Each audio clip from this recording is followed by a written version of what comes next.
sing for strangers, and sometimes they decide to give me money.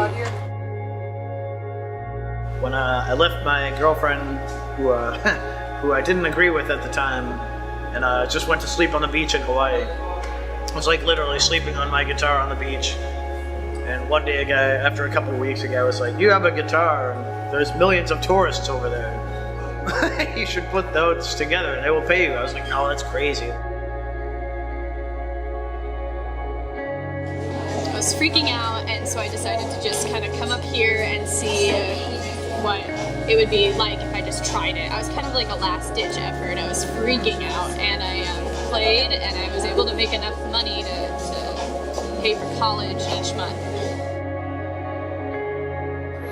I try not to talk about the money. I feel like if my show isn't inspiring them to come up with the idea to put some money in my case, then I didn't earn it.